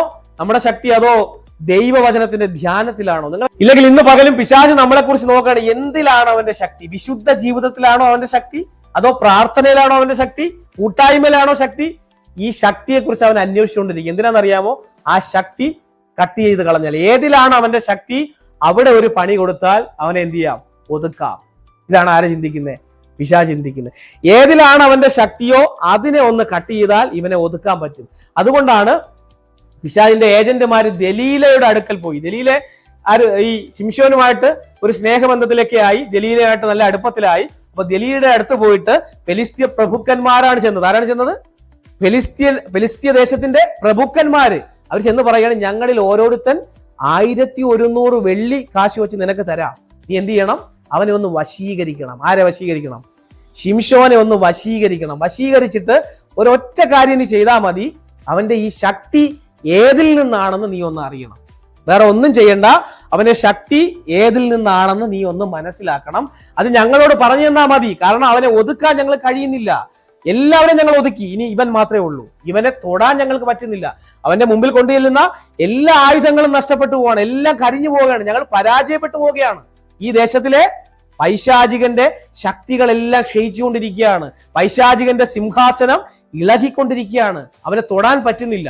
അതുകൊണ്ട് ഒറ്റ കാര്യം ചെയ്താൽ മതി, അവന്റെ ശക്തി ഏതിൽ നിന്നാണെന്ന് നീ അന്വേഷിച്ചൊന്ന് പറഞ്ഞു തരണം. അങ്ങനെ അവർ തമ്മിൽ ഒരു കരാർ സൈൻ ചെയ്യുകയാണ്. ആര്? ദലീലയും ഫെലിസ്തീയ പ്രഭുക്കന്മാരും തമ്മിൽ. അങ്ങനെ നിരന്തരം അവൾ അന്വേഷിച്ചുകൊണ്ടിരിക്കുകയാണ് ഇവന്റെ ശക്തി ഏതിൽ നിന്നാണ്. പക്ഷെ അവനത് പറയുന്നില്ല. ആര് പറയുന്നില്ല? ശിംശോൻ പറയുന്നില്ല. പിശാചിന് അറിയാൻ പറ്റുന്നില്ല ഇവന്റെ ശക്തി ഏതിൽ നിന്നാണെന്ന്. അത് ആര് പറയണം? ശിംശോൻ തന്നെ പറയണം, അല്ലെ? ശിംശോൻ പറഞ്ഞാൽ മാത്രമേ മനസ്സിലാവൂ എന്റെ ശക്തി ഏതിൽ നിന്നാണ്, നമ്മുടെ വീക്ക്നെസ് എവിടെയാണ്, നമ്മുടെ വീക്ക്നെസ് എന്തിലാണ്, നമ്മുടെ ശക്തി എന്തിലാണ്. ഇതെല്ലാം കൃത്യമായിട്ട് അറിയാനായിട്ട് പിശാച് നിരന്തരം ഇങ്ങനെ ശ്രമിച്ചുകൊണ്ടേയിരിക്കും. ശിംശോൻ ഇത് ആരടുത്തും പറഞ്ഞില്ല. ദലീലയുടെ അടുത്ത് ആദ്യം ചോദിച്ചപ്പോൾ ശിംശോൻ പറഞ്ഞില്ല, ഇല്ല ഞാൻ പറയത്തില്ല, കള്ളം പറഞ്ഞു, വേറെ മാറ്റി പറഞ്ഞു. അവള് പരാജയപ്പെട്ടു പോയി. പക്ഷെ നിരന്തരം എന്ത് ചെയ്തുകൊണ്ടിരുന്നു? ഇങ്ങനെ നിരന്തരം അവൾ അവനെ അസഹ്യപ്പെടുത്തിക്കൊണ്ടിരുന്നു. ആര്? ദലീല. ഇങ്ങനെ പിശാച് നമ്മളെ നിരന്തരം അസഹ്യപ്പെടുത്തിക്കൊണ്ടിരിക്കുമ്പോൾ നമ്മൾ എന്ത് ചെയ്യും? നമ്മൾ ചില വിട്ടുവീഴ്ചകൾ ചെയ്യാൻ സാധ്യതയുണ്ട്. പിശാച് നിരന്തരം അസഹ്യപ്പെടുത്തുമോ? പിശാച് നിരന്തരം നമ്മൾ എന്ത് ചെയ്യും? അസഹ്യപ്പെടുത്തും. കാരണം നമ്മളൊരു പാപത്തിൽ വീണാൽ ചിലപ്പോൾ ആ ഏരിയയിൽ നമ്മളെ വിട്ട് മാറിയെന്നിരിക്കും, കുറച്ച് സമയത്തേക്ക് മാറിയെന്നിരിക്കും. വീണില്ലെങ്കിൽ നിരന്തരം അവൻ ആ തന്ത്രങ്ങളുടെ ശക്തി കൂട്ടിക്കൊണ്ടേയിരിക്കും. യേശുക്രിസ്തുവിന്റെ ജീവിതം നിങ്ങൾ നോക്കിക്കോ. അവിടെ 40 ദിവസം ഉപവാസത്തിലായിരുന്ന ആ പരീക്ഷയുടെ സമയത്തുണ്ടല്ലോ, പിശാച് ആ പരീക്ഷയിൽ യേശു കർത്താവ് ജയിച്ചു. പിശാച് അല്പസമയത്തേക്ക് അവനെ വിട്ട് മാറിയെന്നാണ്. നിരന്തരം മാറിപ്പോയെന്നല്ല, അല്പസമയത്തേക്ക്. അത് കഴിഞ്ഞപ്പോൾ എന്ത് ചെയ്തു? ഇരട്ടി ശക്തിയോടെ അവൻ പിന്നെയും വന്നു. അപ്പോ ഒരു പ്രലോഭനത്തിൽ അല്ലെങ്കിൽ ഒരു പാപത്തിൽ നമ്മൾ വീണില്ലെങ്കിൽ, അവന്റെ തന്ത്രത്തിൽ നമ്മൾ വീണില്ലെങ്കിൽ അവന്റെ ശക്തി, അവന്റെ ആ തന്ത്രത്തിന്റെ ശക്തി കൂടിക്കൊണ്ടിരിക്കും. അതാ പറയുന്നത്, എല്ലാ ദിവസവും പ്രാർത്ഥിക്കണം, എല്ലാ ദിവസവും വചനം ധ്യാനിക്കണം. നിങ്ങൾ ഇവിടെ വരുമ്പോൾ തലേ ദിവസം തന്നെ ഉപവസിക്കണം. ചില ആൾക്കാരൊക്കെ രാവിലെ എഴുന്നേറ്റ് അലാറം വെക്കുമ്പോഴാണ് അറിയുന്നത് ചർച്ച ഉണ്ടല്ലോ, അല്ലേ? ചർച്ച ഉണ്ടല്ലോ. ആദ്യം ആലോചിക്കും എന്ത് പറയും. ചില ഇത് പറയും. ഷർട്ട് നോക്കുമ്പോൾ ഷർട്ടിനും കുഴപ്പമില്ല, അതും കഴുകിയിട്ടുണ്ട്. വെളിയിറങ്ങി നോക്കുമ്പോൾ മഴയില്ല. പിന്നെ ബന്ധുക്കളെ ഒന്ന് ലിസ്റ്റ് എടുത്ത് നോക്കുമ്പോൾ ആരെയും കല്യാണവും ഇല്ല. ഇനിയിപ്പോ എന്ത് പറയാൻ പറ്റും? അങ്ങനെയാണെങ്കിൽ എന്ത് ചെയ്യാം? സഭയിൽ പോകാം എന്നും പറഞ്ഞിട്ട് സഭയിൽ വരും. അതുകൊണ്ട് എന്തെങ്കിലും പ്രയോജനം ഉണ്ടോ? നിങ്ങൾ അങ്ങനെയാണെന്നല്ല ഞാൻ പറഞ്ഞത്. അതുകൊണ്ട് എന്തെങ്കിലും പ്രയോജനം ഉണ്ടോ? ഇല്ല. അപ്പൊ എന്ത് ചെയ്യണം? സഭയിൽ വരുമ്പോൾ നിങ്ങൾ ഒരാഴ്ച ആണ് അല്ലെങ്കിൽ ഒരു അടുത്ത ആഴ്ച വരണമെന്ന് ഇന്നേ തീരുമാനിക്കുമല്ലോ. അപ്പോൾ 2-3 ദിവസം മുന്നേയൊക്കെ പ്രാർത്ഥിക്കണം. എനിക്ക് ദൈവികമായ ദൂതുകൾ എനിക്ക് ലഭിക്കണം, എൻ്റെ ഉള്ളിൽ വചനം വളരണം, എനിക്ക് ആത്മീകമായിട്ട് വളരണം. ഈ കാര്യങ്ങളെല്ലാം നമ്മൾ പ്രാർത്ഥിക്കണം. അല്ലാതെ നമ്മൾ പ്രലോഭനവും പ്രാർത്ഥനയും ഈ പൈശാചികന്റെ പോരാട്ടവും എല്ലാം ഉണ്ട്. ഈ പോരാട്ടത്തിൽ വീഴാതെയാണ് നിങ്ങൾ നിൽക്കുന്നതെങ്കിൽ നിങ്ങൾക്കെതിരെ ഇന്ന് വന്നുകൊണ്ടിരിക്കുന്ന പൈശാചികന്റെ തന്ത്രങ്ങൾ കുറച്ച് കട്ടി കൂടിയതായിരിക്കും. വീണ് കഴിഞ്ഞാൽ കട്ടി കുറയും. കാരണം കുറച്ച് ഗ്യാപ്പ് കിട്ടും. ഏതൊരു പ്രലോഭനത്തിലായാലും പരദൂഷണം പറയാനുള്ള പ്രലോഭനം ഇങ്ങനെ നിത്യമായിട്ട് വന്നുകൊണ്ടിരിക്കുകയാണ്. അവൾ അങ്ങനെ അല്ലെങ്കിലും അങ്ങനെ തന്നെ. ഇത് പറഞ്ഞു കഴിയുമ്പോൾ എന്ത് ചെയ്യും? കുറച്ച് ആശ്വാസം അല്ലേ? കാരണം എന്താണ്? ആ പ്രലോഭനം കുറഞ്ഞു. പക്ഷെ ഇത് പറയാതിരുന്ന് നോക്കിയേ, നിങ്ങൾക്ക് അത് കൂടി വരും. ഇത് പറയാനുള്ള ഇതിങ്ങനെ ടെംപ്റ്റേഷൻ കൂടി വരും. അവിടെയാണ് എന്ത് ചെയ്യേണ്ടത്? ആത്മാവിന്റെ ശക്തി നമുക്ക് വേണ്ടത്. ആ പ്രലോഭനം കൂടി വരുന്നിടത്താണ് നിൽക്കാൻ വേണ്ടി ആത്മാവിന്റെ ശക്തി നമുക്ക് വേണ്ടത്. അല്ലെങ്കിൽ ജഡത്തിലും പോരാടാം, ജഡപ്രകാരവും എന്ത് ചെയ്യാൻ പറ്റും? പോരാടാം. ആരും കേൾക്കാതെ 2 പരദൂഷണം പറഞ്ഞിട്ട് നമുക്ക് എന്ത് ചെയ്യാൻ പറ്റും? ആത്മീയനായിട്ടൊക്കെ നിൽക്കാൻ പറ്റും. പക്ഷെ അങ്ങനെ പറയാതെ നിൽക്കണമെങ്കിൽ അതിന്റെ തീവ്രത കൂടിക്കൊണ്ടേയിരിക്കും. ഓരോ ദിവസം കഴിയുമ്പോൾ തീവ്രത എന്ത് ചെയ്തുകൊണ്ടിരിക്കും? കൂടിക്കൊണ്ടേയിരിക്കും. അത് ഏത് പ്രലോഭനമായാലും നിങ്ങൾ ബാക്കി അങ്ങ് ചിന്തിച്ചോളണം. ഏതൊരു പ്രലോഭനമായാലും എന്ത് ചെയ്തുകൊണ്ടിരിക്കും? നിങ്ങൾ വീണില്ലെങ്കിൽ തീവ്രത കൂടിക്കൊണ്ടേയിരിക്കും. അതൊരു വാക്കുകൊണ്ട് പറയുന്നതായാലും, ഇനി കണ്ണിന്റെ നോട്ടമായാലും, ചിന്താമണ്ഡലത്തിലായാലും, എന്തൊരു സാധനമായാലും നിങ്ങൾ അതിനകത്ത് വീണില്ലെങ്കിൽ അതിന്റെ തീവ്രത പിശാച് കൂട്ടിക്കൊണ്ടിരിക്കുമ്പോ അവിടെ നിൽക്കണമെങ്കിൽ എന്ത് ചെയ്യണം? പ്രാർത്ഥന വേണം. അവിടെ നിൽക്കണമെങ്കിൽ ആത്മാവിന്റെ ശക്തി വേണം. അവിടെ നിൽക്കണമെങ്കിൽ വചന ധ്യാനം വേണം. ഹൃദയത്തിൽ വചനമില്ലാത്ത ഒരാൾക്ക് എന്ത് ചെയ്യാൻ പറ്റൂല? പിശാച് കൊണ്ടുവരുന്ന തന്ത്രങ്ങളെ എതിർത്ത് നിൽക്കാൻ പറ്റത്തില്ല. പിശാച് എങ്ങനെയാ തന്ത്രം കൊണ്ടുവന്നത്? യേശുവിന്റെ അടുത്ത് വചനത്തിലൂടെയാണ് ചോദിച്ചത്. യേശു എങ്ങനെയാണ് അതിനെ ജയിച്ചത്? വചനം പറഞ്ഞാണ് ജയിച്ചത്. അപ്പൊ വചനം നമ്മുടെ ഉള്ളിൽ ഉണ്ടെങ്കിലേ എന്ത് ചെയ്യാൻ പറ്റുള്ളൂ? നമുക്ക് ജയമെടുക്കാൻ പറ്റൂ. അതാ കർത്താവിന്റെ സർവായുധ വർഗം ധരിച്ചുകൊണ്ട് നിങ്ങൾ നിൽക്കണമെന്ന് പറഞ്ഞിട്ടുണ്ട്. എന്താണ്? അവൻ എല്ലായ്പ്പോഴും നമുക്കെതിരെ യുദ്ധം ചെയ്യുന്നവനാണ്. എല്ലായ്പ്പോഴും അവൻ തന്ത്രങ്ങളുമായിട്ട് നമുക്കെതിരെ വരുന്നവനാണ്. അവൻ രാപ്പകൽ എന്ത് ചെയ്യുന്നുണ്ട്? രാപ്പകൽ എന്നാ പറയുന്ന ബൈബിൾ. രാപ്പകൽ സഹോദരന്മാരെ അപവാദം പറയുന്ന അപവാദിയെ തള്ളിക്കളഞ്ഞുവല്ലോ. അവൻ രാപ്പകൽ എന്ത് ചെയ്തുകൊണ്ടിരിക്കുകയാണ്? നമുക്കെതിരെ പ്രവർത്തിച്ചുകൊണ്ടേയിരിക്കുകയാണ്. നമ്മൾ വേറൊരു മനുഷ്യനെ കുറ്റം പറഞ്ഞിട്ട് കാര്യമില്ല, വേറെ ഒന്നും ചെയ്തിട്ട് കാര്യമില്ല. നമുക്ക് ഒരൊറ്റ കാര്യമേ ചെയ്യാനുള്ളൂ: എഴുന്നേൽക്കണം. എവിടെ നിന്ന് എഴുന്നേൽക്കണം? ഇരിക്കുന്ന സ്ഥലത്ത് നിന്ന് ഒന്ന് എഴുന്നേൽക്കാൻ തയ്യാറാകണം, പ്രകാശിക്കണം. അതല്ലാതെ വേറെ ഒരു വഴിയുമില്ല. ഞാൻ ഇടയ്ക്കിടയ്ക്ക് പറയാറുള്ള ഒരു കാര്യമാണ്. എൻ്റെ വീട്ടിൽ ഭവനത്തിലൊക്കെ നമ്മളവിടെ മീറ്റിംഗ് കൂടുമ്പോൾ പറയാറുള്ള കാര്യമാണ്. ഞാൻ വർഷങ്ങൾക്ക് മുമ്പേ ഈ ദൈവത്തെ അറിഞ്ഞു. എൻ്റെ കൂടെ തന്നെ എൻ്റെ ബന്ധുക്കൾ പലരും ഉണ്ട്. അവരൊന്നും കർത്താവിനെ അറിയാത്ത സമയത്ത് ഞങ്ങൾ കടന്നുപോയ അതേ സാഹചര്യത്തിലൂടെ കടന്നുപോയവരാണ്. പക്ഷെ ഇന്ന് നോക്കുമ്പോൾ അവിടെ ഒരു ചെറിയ വേര് പോലും ഇല്ലാത്ത രീതിയിൽ ആ കുടുംബം എന്ത് ചെയ്തു പോയി? പലതും നശിച്ചു പോയി. എൻ്റെ ബന്ധുക്കളെയാണ് ഞാൻ പറഞ്ഞത്. അവരുടെ നമ്മൾ സുവിശേഷം പറഞ്ഞു, എല്ലാം പറഞ്ഞു. പക്ഷെ ആ വേരോടെ കൂടെ പറഞ്ഞു പോയി. ചില ആൾക്കാരൊക്കെ സുവിശേഷം കേട്ടു, വിശ്വസിച്ചു, ആ കുടുംബത്തിൽ ഇത് തന്നെ റിപ്പീറ്റ് ചെയ്തുകൊണ്ടിരിക്കുകയാണ്. എന്താണെന്നറിയാമോ? അവിടെ അവര് സഭയെ പോകാത്തോണ്ടാണോ? ആണോ? അല്ല. സഭയെ പോകാത്തോണ്ടാണോ? അല്ല. പക്ഷെ ഈ വചനം അവരുടെ ഉള്ളിലേക്ക് ഇറങ്ങി ചെല്ലുന്നില്ല. വചനം എന്ത് ചെയ്യുന്നില്ല? ഉള്ളിലേക്ക് ഇറങ്ങി ചെല്ലുന്നില്ല. വചനം കേൾക്കുമ്പോൾ ഞാൻ എപ്പോഴും പറയുന്നൊരു കാര്യം ആണ്, ഞാൻ എല്ലായിടത്തും പറയുന്ന ഒരു കാര്യമാണ്. നിങ്ങളെ കുറ്റപ്പെടുത്തുകയാണെന്ന് വിചാരിക്കരുത്. നിങ്ങളെ കുറിച്ചേ അല്ല പറയുന്നത്, എല്ലാവരെ കുറിച്ചും കൂടെ പൊതുവെ പറയുന്നതാണ്. വചനം കേൾക്കുമ്പോൾ ഉറക്കം വരുന്നെങ്കിൽ നിങ്ങൾ പ്രാർത്ഥിക്കണം. കാരണം വചനം കേൾക്കുമ്പോൾ ഉറക്കി കളയുന്നത് ഒരു നോർമൽ പ്രവൃത്തി അല്ല. ഞാൻ ചോദിക്കട്ടെ, ഇപ്പൊ ഞാനൊരു ഇവിടെ ഒരു ഡാൻസ് കളിച്ച് നിങ്ങൾക്ക് ഉറക്കം വരുമോ? ഇല്ല. എന്തുകൊണ്ടാണ്? പക്ഷെ വചനം കേട്ടത് എന്ത് ചെയ്യുന്നുണ്ട്? എങ്കിൽ അത് പ്രാർത്ഥിക്കണം. അത് ഉപവാസം വെച്ച് പ്രാർത്ഥിക്കണം. അല്ലാതെ നമ്മൾ സാധാരണ രോഗം മാറാൻ ഉപവാസം എടുക്കും, അല്ലെ? അല്ല, കടം മാറാൻ ഉപവാസം എടുക്കും. എല്ലാം നല്ലതാണ്. പക്ഷെ എനിക്ക് വചനം പഠിക്കണം, എനിക്ക് ദൈവസന്നിധിയിൽ വളരണം, ആത്മീയമായിട്ട് എനിക്ക് മുന്നോട്ട് വരണം, എന്റെ ചിന്താ മണ്ഡലം തുറക്കണം, എന്റെ ഉള്ളിലെ അന്ധകാര ശക്തികളോ എന്തെങ്കിലും ഉണ്ടെങ്കിൽ അത് മാറണം, എന്റെ ഉള്ളിലെ കണ്ണ് തുറക്കണം, വചനം കാണണം, അതിന്റെ ഉള്ളിലേക്ക് എനിക്ക് ഇറങ്ങിച്ചെല്ലണം. ഇങ്ങനെയൊക്കെയുള്ള ആഗ്രഹങ്ങൾ വച്ച് ഉപവാസം എടുത്ത് പ്രാർത്ഥിക്കണം. അതാണ് ദൈവഹിതപ്രകാരമുള്ള പ്രാർത്ഥന. അതാണ് ദൈവം ആഗ്രഹിക്കുന്ന പ്രാർത്ഥന. അതല്ലാതെ നമ്മൾ എന്ത് വിഷയത്തിന് വേണ്ടി പ്രാർത്ഥിച്ചാലും അതെല്ലാം ഇവിടെ വിട്ടിട്ട് പോയേ പറ്റൂ. അതെല്ലാം ഇവിടെ കളഞ്ഞിട്ട് എന്ത് ചെയ്യേണ്ടി വരും? പോകേണ്ടി വരും. ഇവിടെ എത്ര സമ്പത്തുണ്ടായാലും, എത്ര രോഗം സൗഖ്യമായാലും, എന്തെല്ലാം നേടിയാലും നമ്മൾ ഇവിടെ വിട്ടേച്ച് പോകേണ്ടി വരും. പക്ഷേ നമ്മുടെ കൂടെ നമ്മളെ അനുഗമിക്കുന്ന ഒരൊറ്റ കാര്യമേ ഉള്ളൂ. ബൈബിളില് വെളിപ്പാട് പുസ്തകത്തിൽ പറയുന്നുണ്ട്, യേശു ക്രിസ്തുവിന്റെ നാമം ധരിച്ചുകൊണ്ട് നിങ്ങൾ ചെയ്ത നല്ല പ്രവൃത്തികൾ നിങ്ങളെ അനുഗമിക്കും. എപ്പോഴനുഗമിക്കും? നമ്മൾ ഇവിടെ മരിച്ചിട്ട് നമ്മുടെ ആത്മാവ് സ്വർഗത്തിലേക്ക് പോകുമ്പോൾ ആ പ്രവൃത്തികൾ മാത്രമേ നമ്മുടെ കൂടെ വരുള്ളൂ. ബാക്കി എല്ലാം നമ്മൾ ഇവിടെ വിട്ടേച്ച് പോണം. ബാക്കി എല്ലാം ഇവിടെ ഉപേക്ഷിച്ചിട്ട് പോകണം. എല്ലാ ബന്ധങ്ങളും ഇവിടെ കൊണ്ട് തീരും. ശവക്കുഴിയിലോട്ട് എടുത്ത് വെക്കുമ്പോ നമ്മളെ സ്നേഹിച്ച ഒരു കൂട്ടുകാരനും പറയത്തില്ല എന്നെയും കൂടെ ഇറക്കി കിടത്തണമേ എന്ന് പറയത്തില്ല. എല്ലാം തീരും. അമ്മയും അപ്പനും മക്കളും ഭാര്യയും ഭർത്താവും എല്ലാം ഇവിടം കൊണ്ട് തീരും. എല്ലാ ബന്ധവും തീരും. പക്ഷെ ഇവിടം കൊണ്ട് തീരാത്ത ഒരൊറ്റ ബന്ധമേ ഉള്ളൂ. അത് യേശു ക്രിസ്തുവിനോടുള്ള ബന്ധമാണ്. ആ ബന്ധം മരണത്തിന് അപ്പുറം നീണ്ടു നിൽക്കുന്ന ഒരു ബന്ധമാണ്. അതിലേക്ക് നമ്മൾ പോകുമ്പോൾ നമ്മുടെ കൂടെ വരുന്ന ഒറ്റ കാര്യമേ ഉള്ളൂ, കർത്താവിന് വേണ്ടി ചെയ്ത പ്രവൃത്തികൾ, നിങ്ങൾ വായിച്ച വചനം, നിങ്ങൾ പ്രാർത്ഥിച്ച മണിക്കൂറുകൾ, നിങ്ങൾ ആർക്ക് വേണ്ടിയൊക്കെ പ്രാർത്ഥിച്ചു, നിങ്ങൾ എന്തെല്ലാം കർത്താവിന് വേണ്ടി ചെയ്തു, എന്തൊക്കെ ആഗ്രഹിച്ചു, ഈ കാര്യങ്ങളാണ് നമ്മളെ എന്ത് ചെയ്യാൻ പോകുന്നത്? അനുഗമിക്കാൻ പോകുന്നത്. അതുകൊണ്ടാണ് ഞാൻ പറയുന്നത്, വചനം കേൾക്കുമ്പോഴും ദൈവകാര്യം കേൾക്കുമ്പോഴും ഒക്കെ നമുക്ക് ഒരു താല്പര്യമില്ലാത്ത അങ്ങനത്തെ ഒരു അവസ്ഥ വരുന്നുണ്ടെങ്കിൽ നിങ്ങൾ പ്രാർത്ഥിക്കണം. അത് വെച്ച് പ്രാർത്ഥിക്കണം. വേറെ ഒന്നും പ്രാർത്ഥിക്കണമെന്നില്ല. വേറെ ഒന്നും പ്രാർത്ഥിച്ചില്ലെങ്കിൽ നിങ്ങൾക്ക് കിട്ടും. കർത്താവ് പറയുന്ന അതാ, പ്രാർത്ഥിച്ചില്ലെങ്കിൽ തന്നെ അല്ലെ എന്തുവാ, ഇന്നതെന്ന് എന്റെ ആവശ്യങ്ങൾ ഇന്നവയെന്ന് കർത്താവ് അറിയുന്നുവല്ലോ, അത് കർത്താവ് നമുക്ക് തരും. അഥവാ പ്രാർത്ഥിച്ചില്ലെങ്കിലും തരും. പക്ഷെ ഈ വിഷയം എന്ത് ചെയ്തോണം? പ്രാർത്ഥിച്ചോണം. ഇതാണ് പ്രാർത്ഥിക്കുന്നത്. ഇത് പ്രാർത്ഥിക്കാതെ കിട്ടൂല. കിട്ടോ? ഇത് ആഗ്രഹിക്കാതെ കിട്ടോ? ഇല്ല. എനിക്ക് കർത്താവെ അങ്ങയുടെ സന്നിധിയിൽ എനിക്ക് ആത്മീകമായിട്ട് വളരണം, ഒരാഗ്രഹവും ഇല്ല, ഞാൻ പ്രാർത്ഥിച്ചില്ല. വളരൂ. അത് വളരണമെങ്കിൽ എന്ത് ചെയ്യണം? നമ്മൾ ആ വിഷയം വച്ച് പ്രാർത്ഥിക്കണം. അത് പ്രാർത്ഥിക്കാതെ ഒരിക്കലും നമുക്ക് മുന്നോട്ട് കയറി വരാൻ പറ്റത്തില്ല. പല കാര്യങ്ങളും ഇത് പ്രാർത്ഥിക്കുമ്പോൾ തന്നെ ശരിയായിക്കോളും. കാരണം ചിലതൊക്കെ ഇതുമായിട്ട് ബന്ധപ്പെട്ട് ഇങ്ങനെ നമ്മുടെ ജീവിതത്തിൽ കിടക്കുന്നതാണ്. ചില വചനം കേൾക്കുമ്പോൾ നമുക്ക് ഉറക്കം വരുന്നു, അതിനകത്ത് ഒരുപാട് കാര്യങ്ങൾ കാണും. ആ വിഷയം പ്രാർത്ഥനയിൽ വെച്ച് നമ്മൾ അതിൽ നിന്ന് പുറത്തു വരുമ്പോൾ തന്നെ നമ്മുടെ ജീവിതത്തിൽ ചിലപ്പോൾ ഒരു വലിയ വ്യത്യാസം വരും. കാരണം ഇതുമായിട്ട് ബന്ധപ്പെട്ട് ഒരുപാട് കാര്യങ്ങൾ നമ്മുടെ ജീവിതത്തിൽ കാണും. ചിലപ്പോൾ അത് പൈശാചികമായ ചില പ്രവൃത്തികളായിരിക്കാം, അതിന്റെ റൂട്ട് വേറെ ആയിരിക്കാം. എല്ലാം എന്ത് ചെയ്യും? ഹീലാവുമ്പോൾ തന്നെ നമുക്ക് വ്യത്യാസം വരും. അപ്പൊ ഇവിടെ ശിംശോനെ നിരന്തരമായിട്ട് ദലീല എന്ത് ചെയ്തുകൊണ്ടിരിക്കുകയാണ്? അസഹ്യപ്പെടുത്തിക്കൊണ്ടിരിക്കുകയാണ്. എന്താണ് നിന്റെ ശക്തി?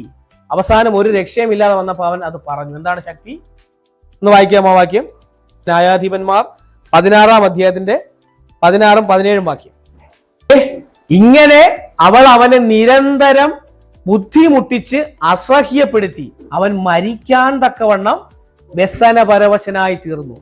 ഇതാണ് ഈ ആവശ്യമില്ലാത്ത ചില ബന്ധങ്ങൾ നമ്മുടെ ജീവിതത്തിൽ എന്ത് ചെയ്യണം? നമ്മൾ എന്നേക്കുമായിട്ട് അങ്ങ് കട്ട് ചെയ്ത് മാറ്റിക്കളയണം. ഇല്ലെങ്കിൽ പിശാച് പ്രവർത്തിക്കുന്നത് അവരിലൂടെ ആയിരിക്കും. അവര് വന്ന് ചോദിക്കുമ്പോൾ എന്റെ മോൾ ചില അമ്മമാര് പറയുന്നത് എന്റെ മോൾ അവിശ്വാസിയാണ്, അവള് രക്ഷിക്കപ്പെട്ടിട്ടില്ല, പിന്നെ അവള് വിളിച്ച എങ്ങനെയാണ് എങ്ങനെയാണ് ഞാൻ സഭയിൽ വരുന്നത്, അവള് ഇന്ന് വീട്ടിലോട്ട് വരുന്നുണ്ട്, ഞാൻ അവിടെ നിൽക്കാം, ഞാൻ അവിടെ നിന്ന് അവിടെ കാര്യങ്ങളൊക്കെ നോക്കാം, എനിക്ക് സഭയിൽ വന്നാൽ ശരിയല്ലല്ലോ. എന്നാൽ മോള് വിശ്വാസത്തിൽ വന്നിട്ടില്ല, നമ്മൾ അത് നോക്കണ്ടേ, എല്ലാം നോക്കണ്ടേ. എന്നാൽ അതിലൂടെ ആയിരിക്കും പിശാച് ആരുടെ ജീവിതത്തിൽ പ്രവർത്തിക്കുന്നത്? നമ്മുടെ ജീവിതത്തിൽ പ്രവർത്തിക്കുന്നത്. കാരണം നിന്നെ ബുദ്ധിമുട്ടിക്കാൻ പോകുന്നതും അസഹ്യപ്പെടുത്താൻ പോകുന്നതും അവിടെ ആ രീതിയിലൂടെ ആയിരിക്കും. എന്ന് വെച്ചാൽ മോളെ കട്ട് ചെയ്ത് കളയണമെന്നല്ലേ ഞാൻ പറഞ്ഞേ. ആ ബന്ധങ്ങളെല്ലാം നമ്മുടെ കർത്താവുമായിട്ടുള്ള ബന്ധത്തെ ബാധിക്കരുത്. അങ്ങനെ ബാധിക്കുന്ന ഏതെങ്കിലും ബന്ധങ്ങൾ ഉണ്ടെങ്കിൽ ആ ഏതെങ്കിലും ഈ ഒത്തിരി ആൾക്കാരെ തള്ളിയിട്ട് കളഞ്ഞത് ഈ തെറ്റായ കൂട്ടുകെട്ടുകളാണ്. ചിലപ്പോൾ ദൈവത്തെ അറിയാത്തവരുമായിട്ടുള്ള ഇണയില്ലാ പിണ, അങ്ങനെയുള്ള ബന്ധങ്ങൾ എന്ത് ചെയ്തോണം നമ്മൾ കട്ട് ചെയ്ത് കളഞ്ഞു. ആവശ്യമില്ലാത്ത ഒരു കാര്യവും നമ്മൾ എന്ത് ചെയ്യാൻ പോലും ആരുടെ ഷെയർ ചെയ്യാൻ പോകരുത്. പ്രത്യേകിച്ച് യൗവനക്കാരോട് ഞാൻ പറയുന്ന ഒരു കാര്യമാണ്, ആവശ്യമില്ലാത്ത ഒരു കൂട്ടുകാരോടും ഒരു കാര്യവും ഷെയർ ചെയ്യാൻ പോകരുത്. നിങ്ങളുടെ പേഴ്സണൽ കാര്യങ്ങളൊന്നും ഷെയർ ചെയ്യാൻ പോകാതിരിക്കുന്നതാണ് നല്ലത്.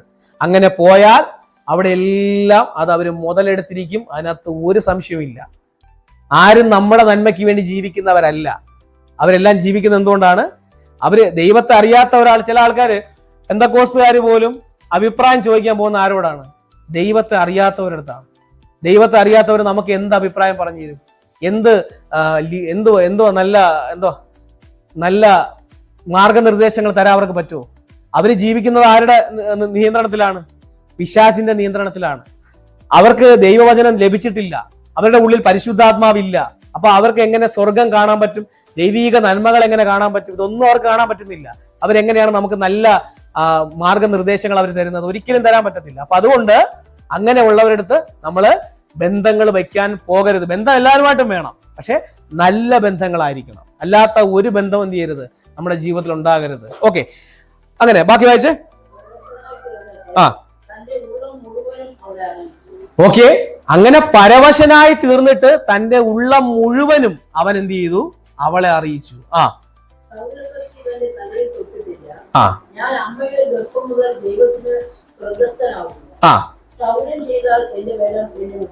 ഓക്കെ, ക്ഷൗരം ചെയ്താൽ എന്റെ ബലം എന്നെ വിട്ടു പോകും. അത് അവൻ എന്ത് ചെയ്തു, അവന്റെ ഉള്ളം മുഴുവൻ അവൻ ആ സ്ത്രീയെ അറിയിച്ചു. അതിനുശേഷം തൊട്ടടുത്ത വാക്യങ്ങളോട്ട് ഓക്കെ, അതിനുശേഷം 19-ാം വാക്യം നോക്കിയേ. അവൾ അവനെ മടിയിൽ കിടത്തി ഉറക്കി. ആര്? ദലീല ഈ ശിംശോനെ. ഇത്രയും നാള് ഫെലിസ്ത്യ ദേശം വിറച്ചുകൊണ്ടിരിക്കുകയാണ്. ശിംശോൻ എന്ന് പറയുന്ന ഒരൊറ്റ വ്യക്തിയെ കാരണം അവിടെയുള്ള എല്ലാ അന്ധകാര ശക്തികളും വിറയ്ക്കുകയാണ്. അവിടുത്തെ അന്ധകാരത്തിന്റെ കോട്ടകൾ തകരുകയാണ്. അവന്റെ സിംഹാസനം ഇളകി തുടങ്ങി. ആ സിറ്റുവേഷൻ എത്തിയപ്പോഴാണ് ഈ സംഭവം. ആര്? ദലീല അവനെ മടിയിൽ കിടത്തി ഉറക്കിയപ്പോ എന്ത് സംഭവിച്ചു? എന്നിട്ട് അവൾ ഒരു ആളിനെ വിളിപ്പിച്ചു, തലയിലെ ജട 7 കളയിച്ചു. ആ അടുത്ത വാക്യം ശ്രദ്ധിച്ചോണേ. അങ്ങനെ അവൾ അവനെ ഒതുക്കി തുടങ്ങി. നോക്കിയേ, അവൾ അവനെ ഒതുക്കി തുടങ്ങി. ഇത്രയും നാൾ ചോദിച്ചെന്താണ്? പിശാച് ചോദിച്ചുകൊണ്ടിരുന്നത് എങ്ങനെയാണ്? ഇവനെ എങ്ങനെ ഒതുക്കണമെന്ന് ഞങ്ങൾക്ക് അറിയുന്നില്ല. ഇവനെ എങ്ങനെയാണ് ഒതുക്കാനുള്ളതെന്ന് ഞങ്ങൾ അറിയുന്നില്ല. ഇവനെ പോലെ ഒരുപാട് പേരെ ഞങ്ങൾ ഒതുക്കിയതാണ്, പക്ഷേ ശിംശോന്റെ നേരെ നിൽക്കാൻ ഞങ്ങൾക്ക് പറ്റുന്നില്ല. അവന്റെ നേരെ കൊണ്ടുപോകുന്ന ആയുധങ്ങളെല്ലാം കരിഞ്ഞു പോവുകയാണ്. അവന്റെ നേരെ എടുക്കുന്ന എല്ലാ തന്ത്രങ്ങളും പരാജയപ്പെട്ടു പോവുകയാണ്. ഞങ്ങളുടെ സിംഹാസനം വിറയ്ക്കുകയാണ്. ഇവിടുന്ന് ഞങ്ങൾ പോകേണ്ടി വരും, ഈ ദേശം വിട്ട് ഞങ്ങൾ മാറേണ്ടി വരുമെന്ന് ഞങ്ങൾ ഭയപ്പെടുന്നു. ഇത് പറഞ്ഞുകൊണ്ടിരിക്കുന്ന അതേ സ്ഥലത്താണ് ഇവിടെ വായിക്കുന്നത്. ദലീല അങ്ങനെ അവനെ ഒതുക്കി തുടങ്ങി. ആരെ? ശിംശോനെ ആദ്യമായിട്ട് ഒതുക്കുകയാണ്. ആരാണ് ഒതുക്കിയത്? ദലീല. അടുത്ത വാക്യം, അവന്റെ ശക്തി അവനെ വിട്ട് പോയി. ആമേൻ. അങ്ങനെ ആദ്യം നമ്മൾ വായിച്ചു, അവൾ അവനെ മടിയിൽ കിടത്തി ഉറക്കി. അവന്റെ കണ്ണിന് അന്ധകാരം പിടിച്ചു.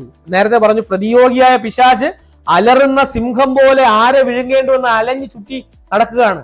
അതുകൊണ്ട് നിങ്ങൾ ഉണർന്നും നിർമ്മതരായും ഇരിക്കുമെന്നാണ് വചനം പറയുന്നത്. ഉണർന്നിരിക്കണം. ഇവിടെ ശിംശോൻ ഉറങ്ങിപ്പോയി. പക്ഷെ ഏറ്റവും വലിയൊരു കരുണ എന്ന് പറയുന്ന കാര്യം എന്താണെന്നറിയാമോ? ശിംശോൻ ഉറങ്ങിപ്പോയെങ്കിലും യഹോവ അവനെ വിട്ടു മാറിയില്ല. ശിംശോൻ ഉറങ്ങിപ്പോയി, പക്ഷെ ദൈവത്തിന്റെ ആത്മാവ് അവനെ വിട്ടുപോയില്ല. അടുത്ത സെക്കൻഡില് അവന്റെ ജട 7 കട്ട് ചെയ്തു. അപ്പോഴാണ് നമ്മൾ വായിക്കുന്നത്, യഹോവ അവനെ വിട്ടുമാറി. ആമേൻ. കാരാഗൃഹത്തിൽ കിടന്ന യോസേഫ്, അവൻ അവിടെ ഉറങ്ങി. ആര്? യോസേഫ്. അവിടെ നമ്മൾ വായിക്കുന്ന ഒരു കാര്യമുണ്ട്, യഹോവ അവനോട് കൂടെ ഇരുന്നു.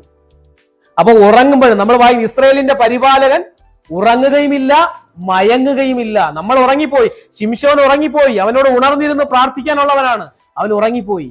പക്ഷെ യഹോവ അപ്പോഴും അവനെ വിട്ടുമാറാതെ അവന്റെ കൂടെ ഉണ്ടായിരുന്നു. പക്ഷെ അടുത്ത സെക്കൻഡിൽ അവനെ കൊടുത്ത ഏറ്റവും അവന്റെ ജീവിതത്തിൽ ഏൽപ്പിച്ച ഒരു കാര്യമാണ്, നിന്റെ ശക്തിയുടെ രഹസ്യം വെളിപ്പെടുത്തരുത്. ആ ശക്തി എവിടെ വെളിപ്പെടുത്തിയോ ആ ജട 7 കളയിച്ചപ്പോൾ ദൈവം അവനെ വിട്ടുമാറി. തൊട്ടടുത്ത സെക്കൻഡിൽ അവിടെ ശിംശോൻ ചാടി എഴുന്നേൽക്കുകയാണ്. ചാടി എഴുന്നേറ്റിട്ട് പറയാണ്, അവനെ കെട്ടിയ കെട്ടുകളെല്ലാം ഞാൻ കുടഞ്ഞു കളയും എന്ന് പറഞ്ഞ് അവൻ ചാടി എഴുന്നേൽക്കുകയാണ്. അവൻ കുടഞ്ഞു നോക്കി, പക്ഷെ ഒന്നും സംഭവിക്കുന്നില്ല. കാരണം ഇതുവരെ അവനത് കുടഞ്ഞു കളയാൻ പറ്റി എന്തുകൊണ്ടെന്ന് അറിയാമോ? അവന്റെ മേലുണ്ടായിരുന്ന അഭിഷേകമാണ്, അവന്റെ മേലുണ്ടായിരുന്ന ദൈവത്തിന്റെ പരിശുദ്ധാത്മാവാണ്. ഇപ്പൊ അവൻ ചാടി എഴുന്നേറ്റപ്പോ ഒന്നും സംഭവിക്കുന്നില്ല. എനിക്ക് നിങ്ങളോട് പറയാനുള്ള ഒറ്റ കാര്യമാണ്, നമ്മുടെ മേൽ ദൈവത്തിന്റെ ആത്മാവുണ്ടെങ്കിൽ നമ്മുടെ മേൽ കൊണ്ട് കെട്ടാൻ നോക്കുന്ന ഒരു കെട്ടുകളും എന്ത് ചെയ്യത്തില്ല, വിജയിക്കത്തില്ല. ഒരു പൈശാചിക ശക്തിയും നമ്മുടെ മേൽ ജയമെടുക്കത്തില്ല. നമ്മൾ പരിശുദ്ധാത്മാവിനാൽ നയിക്കപ്പെടുന്നവരാണെങ്കിൽ നിങ്ങൾ മുൻപോട്ടോ ഇടത്തോട്ടോ വലത്തോട്ടോ തിരിയുമ്പോൾ പിന്നിൽ നിന്നൊരു ശബ്ദം കേൾക്കും. എന്താകുന്നു? ഇതാകുന്നു വഴി, ഇതിലെ നടന്നുകൊള്ളുക. ഈ ശബ്ദം കേട്ടാണ് നമ്മൾ മുന്നോട്ട് ഓരോ സ്റ്റെപ്പുകളും എടുക്കുന്നതെങ്കിൽ പിശാചിന് നമ്മളെ തൊടാൻ പറ്റത്തില്ല, അവൻ നമ്മളെ തകർത്ത് കളയത്തില്ല. പക്ഷേ നമ്മൾ അവനുമായിട്ട് എവിടെയെങ്കിലും അഡ്ജസ്റ്റ്മെന്റിന് പോയാൽ അവൻ നമ്മളെ ഒതുക്കും. അപ്പൊ നമ്മൾ ഒതുങ്ങണമോ വേണ്ടയോ എന്ന് തീരുമാനിക്കേണ്ടത് ആരാണ്? പിശാചല്ല, പിന്നെ ആരാണ്? നമ്മളാണ്. ആമേൻ. ആരാണ് തീരുമാനിക്കേണ്ടത്? നമ്മൾ ഒതുങ്ങണമോ വേണ്ടയോ എന്ന് തീരുമാനിക്കേണ്ട ആരാണെങ്കിലേ നമ്മളാണ്. നമ്മുടെ ദേശത്തിൽ നമ്മൾ ഒതുങ്ങണോ? ആര് തീരുമാനിക്കണം? നമ്മൾ നമ്മുടെ വീട്ടിൽ ഒതുങ്ങണോ? ചില വീട്ടിൽ പറയാറുണ്ട്, എന്റെ ഭർത്താവ് എന്നെ ഒതുക്കി, അല്ലെ, എന്റെ ഭാര്യ എന്നെ ഒതുക്കി വച്ചേക്കുകയാണ്. അങ്ങനെയൊന്നും ആർക്കും ഒതുക്കാൻ പറ്റത്തില്ല. നമ്മുടെ ഭവനത്തിൽ ഒതുങ്ങണമെങ്കിൽ ആര് തീരുമാനിക്കണം? നമ്മുടെ സഭ ഒതുങ്ങി പോകണമെങ്കിൽ അത് ആര് തീരുമാനിക്കണം? ഈ സഭയിൽ വരുന്ന നമ്മൾ തീരുമാനിക്കണം. നമ്മൾ എഴുന്നേറ്റ് പ്രകാശിക്കാൻ തയ്യാറായാൽ, നമ്മുടെ മേലുള്ള പ്രകാശം അത് എല്ലാവർക്കും പ്രകാശം കൊടുക്കുമെന്ന് നമ്മൾ ഇന്ന് തീരുമാനിച്ചാൽ, ദൈവത്തിന്റെ ആത്മാവാകുന്ന എണ്ണ നമ്മളിലേക്ക് ഒന്ന് പകർന്നാൽ ആ വിളക്ക് കത്തി ജ്വലിച്ച് പ്രകാശിക്കുക തന്നെ ചെയ്യും. അതിന്റെ മേലെ അത് അണച്ചു കളയാൻ വേണ്ടി വരുന്ന വണ്ടുകൾ എന്ത് ചെയ്യും? കരിഞ്ഞു പോകും. അതിനെ കെട്ടാൻ വരുന്ന കെട്ടുകൾ എന്ത് ചെയ്യും? കരിഞ്ഞു പോകും. അത് പുതിയ കയറാണെങ്കിൽ ആ കയർ അന്നത്തോടെ നശിച്ചു പോകും. നമ്മൾ ശക്തമായിട്ട് ജ്വലിച്ച് പ്രകാശിക്കുന്ന ഒരു വ്യക്തിയാണെങ്കിൽ പുതിയ കയറും കൊണ്ടായിരിക്കും പിശാചി വരുന്നത് കെട്ടാൻ. പക്ഷെ ആ കയർ കൊണ്ട് പിന്നെ അവൻ ആരെയും കെട്ടത്തില്ല. കാരണം ആ കയർ അവന്റെ കയ്യിൽ നഷ്ടപ്പെട്ടു പോകും, അത് കരിഞ്ഞു പോകും. ആ 7 ഞാണും കരിഞ്ഞു പോയി. അതുപോലെ നമ്മളെ കെട്ടുന്ന കെട്ടുകൾ കരിഞ്ഞു പോകാൻ ഇടയാകും. നമുക്ക് ഒരുമിച്ച് ദൈവസന്നിധിയിൽ ഒന്ന് എഴുന്നേറ്റ്